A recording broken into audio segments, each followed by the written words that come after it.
So Chapter 2, Section 3 is about trade networks of Africa and Asia. We first talk about the global age. The first global age is in the 1400s, and this is where long-distance trade and travel increased dramatically. Originally, you had people of Europe basically just trading locally with themselves, but now in the 1400s, you have Europe trading with Asia more. And these are the most common trade routes between Europe and Asia. So most of them you can see are by land. There are some that are by water, but most are by land. And when they did go by water, they ended up traveling in huge ships like these. Some more trade routes. Now Africa gets involved in the trade as well, and you see here there's African trading routes, and they're going to go through what's called the Arabian Peninsula, or this is another word for this is the Middle East, on the way to Asia. They traveled through here on caravans. Caravans were groups of traders who traveled by camels, and they traveled for safety in caravans. Camels were also known as the ships of the desert because they were used primarily to travel in the desert areas where there are no ships could be used. And if you look carefully, you can see the camels are all in one line, and that's on purpose. And the nose of the camel is tied to the back of the camel in front of it. So there's a rope, and so they basically all end up going the same speed, and no camel will divert off the course. Here are the, let me go back one, sorry. Here are the goods that would be on the backs of the camels during these caravan trips. So trade flourished in the Muslim world for three reasons. One was that Islam was spreading rapidly. Islam is a religion that was getting more popular at the time, and Arabia was at the crossroads linking the trade routes from Asia to Africa.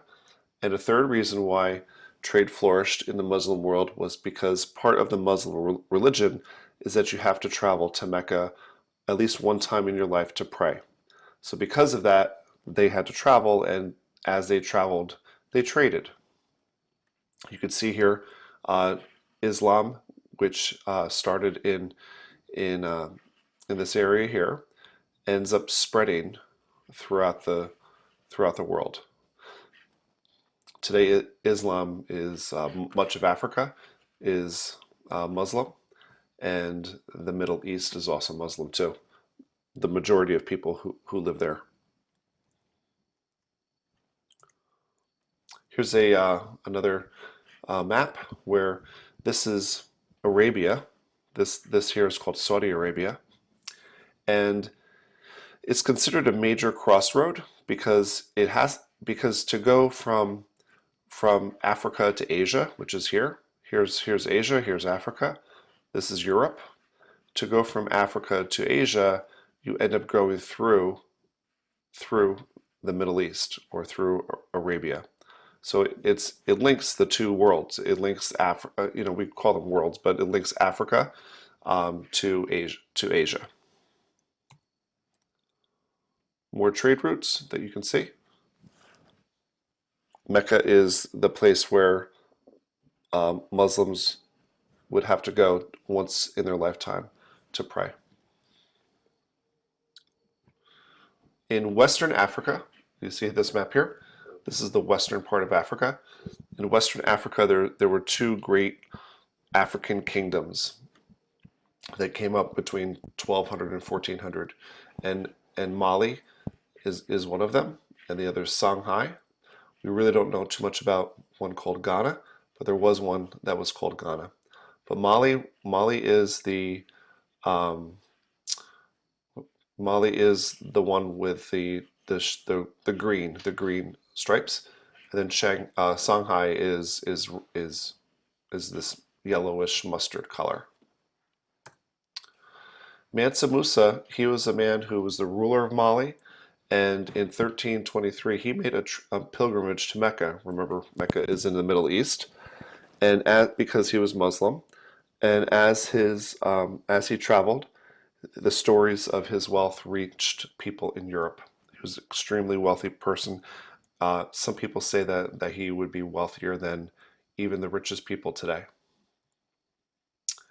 Part of African culture is that people honored their spirits and their ancestors, or the spirits of their ancestors. So you would give honor to these people. Um, you think that they help you when you're struggling with things. They have something called kinship, ties of kinship, and kinship is sharing a common ancestor.